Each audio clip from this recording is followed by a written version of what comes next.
আমাদের এখানে অভিভাবকরা আমরা আমাদের সন্তানদেরকে স্কুলে যখন নিয়ে যাই তখন ব্যাগটা নিজে কাঁধে নিই, সন্তানদেরকে কাঁধে নিতে দিই না। বাসায় যখন খাবারটা নিজে বেড়ে মুখে হাত ধরে খাওয়াই দিই না। এ কাজ করবেন না, এ কাজ করবেন না। জিরাফ দেখেছেন কখনো? জিরাফ জিরাফ জিরাফ যখন সন্তান প্রসব করে, সন্তানটা হওয়ার পর একটা লাথি মারে, লাথি মারলে সন্তানটা অনেক দূরে গিয়ে পড়ে। তো জিরাফ আবার ওখানে যায়, গিয়ে সন্তানটাকে আবার লাথি মারে, আবার অনেক দূরে গিয়ে পড়ে। তো জিরাফের সন্তান যদি দেখে যে মা আসতেছে, জিরাফের সন্তান দিয়ে দৌড়, কারণ নাইলে লাথি খাবে। কেন লাথি মারে জানেন?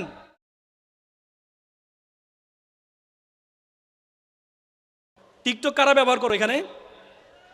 আমি বিশ্বাস করি দিনাজপুরের ছেলেমেয়েরা টিকটক ব্যবহার করে না, নাকি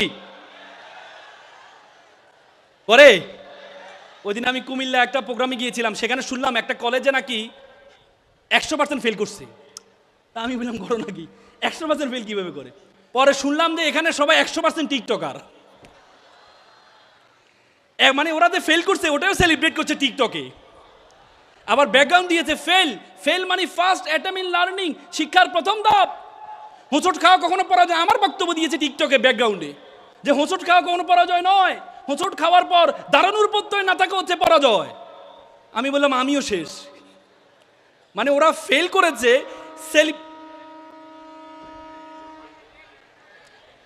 আমি বললাম টিকটকের কেউ আক্রমণ করছে কিনা, টিকটকের বিরুদ্ধে কথা বলছে, কত বড় সাহস! এদিকে আশেপাশে চায়না আছে নাকি তোমাদের? হ্যাঁ, আচ্ছা, কারণ টিকটক যিনি প্রতিষ্ঠা করেছেন জাং ইয়ামিন, তিনি বলেছেন I created TikTok only for jobless and unstable people. আমি টিকটক তৈরি করছি বাদাইম্মা, যার কোনো কাজ কাম নাই, আনস্টেবল, মাথা টাথা ঠিক নাই, তার জন্য তৈরি করছি। আর এখন দেখি সবাই ব্যবহার করে। আমি কয়েকদিন আগে চায়না গিয়েছি, চায়নারা নিজেরা টিকটক ব্যবহার করে না। ইন্ডিয়াতে টিকটক নিষিদ্ধ, আর আমাদের বাংলাদেশে এক একটা টিকটক সেলিব্রিটি। ওয়াও!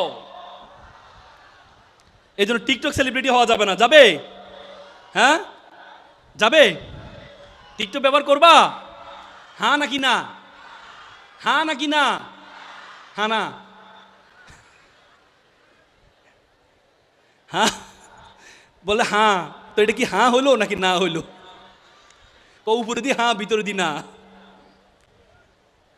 শোনো, এখানে যারা অভিভাবক আছেন আপনাদের প্রতি কয়েকটা পরামর্শ দিব। আপনি আজকে থেকে মনে রাখেন, আপনি আপনার সন্তানের জন্য যত টাকা খরচ করার সামর্থ্য আছে তার অর্ধেক খরচ করবেন। যতটুকু সময় দেওয়া বরাদ্দ করেছেন তার ডাবল সময় সন্তানকে দিবেন। আমি আবারও বলছি, আপনার সন্তানের জন্য যত টাকা খরচ করার সামর্থ্য আছে তার অর্ধেক খরচ করবেন, আর যত সময় বরাদ্দ দেওয়ার টার্গেট করেছেন তার ডাবল সময় সন্তানকে দিবেন। পারবেন কিনা? পারবেন কিনা? তাহলে আপনার সময় সন্তান কখনো পথভ্রষ্ট হবে না, আপনার সন্তান কখনো পথভ্রষ্ট হবে না। মনে রাখবেন, লার্ন ইন বিহেভিয়ার। সন্তানটা আমাদেরকে দেখে শিখে। সন্তানটা আমাকে দেখি, আপনি সন্তানকে বলি যাও একটা সিগারেট নিয়ে আসো, তো সন্তান আবার সন্তানকে বলে সিগারেট খেও না। তার মানে কি? সন্তান ভাবতেছে এখন খাওয়া যাবে না, বাবার মতো বড় হলে খাওয়া যাবে নাকি? এই জন্য সন্তানটা আপনাকে দেখে শিখে, দেখে শিখে। সন্তানকে কষ্ট দেওয়ার, আমাদের এখানে অভিভাবকরা আমরা আমাদের সন্তানদেরকে স্কুলে যখন নিয়ে যাই তখন ব্যাগটা নিজে কাঁধে নিই, সন্তানদেরকে কাঁধে নিতে দিই না।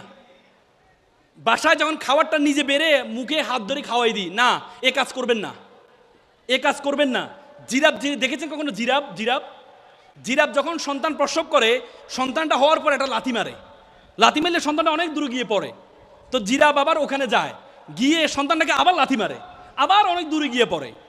তো জিরাফের সন্তান যদি দেখে যে মা আসতেছে, জিরাফের সন্তান দিয়ে দৌড়, কারণ নাইলে লাথি খাবে। কেন লাথি মারে জানেন? জিরাফটি খুব নিষ্ঠুর, খুব নিষ্ঠুর। ভাই আলোটা দেন না ভাই, ওদিকে আলোটা দেন, একটু থাকুক। কি আপনাদের সমস্যা হচ্ছে আলোটা থাকলে? হ্যাঁ, আলোটা থাকলে সমস্যা হচ্ছে না। লাথিটা কেন মারে জানেন? জিরাফের মা জানে যে সন্তান, তার সন্তানের মাথায় শিং নেই, এ বনে তাকে বসবাস করতে হবে। সুতরাং এই বনে যদি তাকে বসবাস করতে হয় তাহলে তাকে সার্ভাইভ করতে হবে, আর সার্ভাইভ করার জন্য তাকে দৌড় জানতে হবে। এই জন্য তাকে লাথি মারে, দৌড়াও দৌড়াও দৌড়াও। আর এখন আমরা বর্তমানে সন্তানটাকে লাথি মারলে, সন্তানটাকে ধমক দিলে, একটু বকাঝকা করলে সন্তানটা মাইন্ড করে, এ মাটা কেন, এ বাবা কেন, আমার চাচি কত ভালো, আমার পাশের বাসার খালা কত ভালো, আমার মাটা কেমন কেমন, বলি না? হ্যাঁ বলে না? শিক্ষকের যাতনা সহে না তো বালক, জীবনের বাস্তবতা এই তো শিক্ষক, এই তো মা বাবা। একবার একটা ছেলে একটা বাবা ঘুড়ি উড়াচ্ছিল, ছেলে বাবাকে বলে, আচ্ছা বাবা ঘুড়িটা কিসের কারণে উঠছে? তো বাবা বলল সুতার কারণে। ছেলে বলল, বাবা আমি দেখছি সুতা ঘুড়িকে টানছে, আর তুমি বলো সুতার কারণে উঠছে। বাবা তারা শিকার জন্য সুতাটা ছিঁড়ে দিয়েছিল। একটু পরে ঘুড়িটা লাফঝাপ করে নিচে পড়ে যায়। বাবা বললো, দেখো তোমার কাছে অনেক সময় মনে হবে মা বাবার এই টানটা তোমার কাছে স্বাধীনতা খর্ব, কিন্তু এই টান যদি না থাকে তোমার ঘুড়িও উড়বে না, তোমার জীবনের ঘুড়িও কখনো উড়বে না। এই জন্য টান রাখতে হবে। অভিভাবকরা এখানে যারা আছেন, সন্তানদেরকে, একটা ছেলে ইঞ্জিনিয়ার হয়েছে আমেরিকায় পড়াশোনা করে, তার বাবা মারা গিয়েছে। মা কল করলো যে বাবা তোমার বাবা মারা গিয়েছে, তোমাকে যেভাবে আসতে হবে, তোমার বাবার শেষ ইচ্ছা তুমি তোমার বাবাকে দাফন কাফন করবা। ছেলে একটু পরে মাকে কল করলো, মা বাবাকে বলো, এই মাকে খালাকে ফোন করলো, খালা মাকে বলো আমি টাকা পয়সা পাঠাচ্ছি, আমি আসতে পারবো না, আমার একটা প্রমোশন আটকে যাবে যদি আমি এখন বাড়িতে যাই। মা একটু পরে কল করলে বলছে, বাবা এই জন্য তোকে মানুষ করেছিলাম, তোর বাবার শেষ ইচ্ছা তুই আসবি না, তোর কাছে ক্যারিয়ার বড় হয়ে গেল। তখন ছেলে মাকে বললো, মা একটু আবেগী কম হও। আমি যখন ক্লাস 5-এ পড়ি তখন আমার দাদা মারা গিয়েছিল, আমি দাদার লাশের পাশে কান্না করছিলাম, তুমি আমাকে জোর করে নিয়ে স্কুলে দিয়ে আসছিলা, তুমি বলেছিলা যে মারা যাবার মারা যাবে, কিন্তু পড়াশোনার সাথে কোনো কম্প্রোমাইজ করা যাবে না। সেদিন আমার মাথা গেঁথে আছে, পড়াশোনার সাথে কোনো কম্প্রোমাইজ করা যাবে না। তো সুতরাং আপনার সন্তান আপনার থেকে দেখে শিখবে। আপনার সন্তান যদি মনে করেন, আপনি যদি আপনার সন্তানকে দেখান যে আপনার স্ত্রী, আপনার সন্তান পরিবার, মা বাবা পরিবারের অংশ নয়, সন্তান যখন বড় হবে সন্তানও মনে করবে আমি আমার স্ত্রী, সন্তান, পরিবার, মা বাবা আমার পরিবার অংশ নয়, মা বাবাকে বৃদ্ধাশ্রমে রেখে আসবে। এই জন্য 3 প্রজন্মকে একসাথে রাখার চেষ্টা করুন। দাদা বাবা সন্তান একসাথে থাকার চেষ্টা করুন, দেখবেন এটা ফুলের বাগানে পরিণত হবে পরিবার। একাকিত্ব পরিবারের পরিবার নয়। এই জন্য আমাদের দেশে বৃদ্ধাশ্রম বেড়ে গিয়েছে। কিছুদিন আমি ঢাকা একটা বৃদ্ধাশ্রমে গিয়েছি, বৃদ্ধাশ্রমে গেটে বড় করে বৃদ্ধাশ্রমে দেয়ালে লেখা আছে, একটা মা লিখেছে, বাবা এবার ঈদে তোর বাড়িতে আমাকে একটু নিবি, বাবা এবার ঈদে তোর বাড়িতে আমাকে একটু নিবি। কত ভয়ঙ্কর বাক্য ব্যবহার করেছে, কত ভয়ঙ্কর বাক্য ব্যবহার করেছে, যে মা বাবা এত কষ্ট করেছে, সে মা বাবাকে আমরা বৃদ্ধাশ্রমে রেখে আসি। মেডিকেল সায়েন্স বলে একটা মা যখন সন্তান প্রসব করে, একটা মানুষ সর্বোচ্চ ব্যথা সহ্য করতে 45 ইউনিট, তার চেয়ে বেশি হলে সে হয়তো বেহুশ হয়ে যায়, না হলে মারা যায়। মা যখন সন্তান প্রসব করে তার ব্যথার নিচে 55, বলা হয় থেকে 30টা হাড় একসাথে ভাঙলে যেমন ব্যথা পায় তার চেয়ে বেশি ব্যথা পায় মা। সে মা বাবাকে আমরা বৃদ্ধাশ্রমে রেখে আসি। যে 2 বছর আমরা আমাদের মা বাবা মায়ের উপর নির্ভর থাকি, বলা হয় থেকে এই 2 বছর মা 6 মাস গড়ে 6 মাস ঘুমায় না, 24 ঘন্টা ঘুমায় না, 6 মাস, মানে যে পরিমাণ ঘুম নষ্ট হয় মায়ের। এই মাকে বড় হলে বৃদ্ধাশ্রমে রেখে আসি আমরা, এই মাকে বৃদ্ধাশ্রমে রেখে আসি। আমি একটা হাদিস পড়ছিলাম, খুব আমার চোখের পানি চলে আসছে। আল্লাহ রাসূল মিরাজে যখন আল্লাহ রাসূল জান্নাতে গিয়েছেন, তখন জান্নাতে দেখতে পাচ্ছেন একজন ব্যক্তি কোরআন পড়ছেন। আল্লাহ রাসূল জিবরাইল আলাইহিস সালামকে জিজ্ঞেস করলেন, কে এই ব্যক্তিতে কোরআন পড়ছে? তখন জিবরাইল আলাইহিস সালাম বলল, এটা হচ্ছে হারিসা ইবনে নোমান। হারিসা ইবনে নোমান আমার সাহাবী।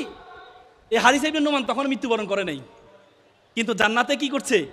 কোরআন পড়ছে। আল্লাহ রাসূল যখন যাওয়ার পরে আল্লাহ রাসূল হারিসা ইবনে নোমানকে ডাকলো, বলছে তুমি কি ইবাদত করো? তোমাকে আমি দেখতে পেয়েছিলাম তুমি জান্নাতে, তুমি কোরআন পড়ছো, তুমি এমন কি ইবাদত করো? বলছে হুজুর আমি তো এমন কোনো ইবাদত করি না, আমি শুধু আমার মা অসুস্থ, তাকে প্রতিদিন গোসল করাই, প্রতিদিন খাওয়াই দিই, প্রতিদিন আমি আমার মার সাথে আমি সময় কাটাই, এর চেয়ে বেশি ইবাদত তো আমি করি না। আল্লাহু আকবার। তার মানে বাবাকে বলা সূর্যের মতো। সূর্য যেমন না থাকলে সূর্য আমাদেরকে গরম দেয়, বাবাও আমাদেরকে গরম দেয়। সূর্য যেমন না থাকলে পৃথিবী অন্ধকার হয়ে যায়, বাবা যদি না থাকে তোমার জীবনও তেমনি অন্ধকার হয়ে যাবে। 7-8 মাস আগে আমি আমার বাবাকে হারিয়েছি। আমি বুঝি বাবা কি জিনিস। বাবা হচ্ছে একটা ছাদের মতো, নিজে গরম সহ্য করে পুরো পরিবারকে গরম থেকে রক্ষা করে। সে বাবা মাকে আমরা বৃদ্ধাশ্রমে রেখে আসি। মনে করে family, FAMILY family, F for father, A for and, M for mother, I for I, L for love, Y for you, father and mother, I love you, it's called a family.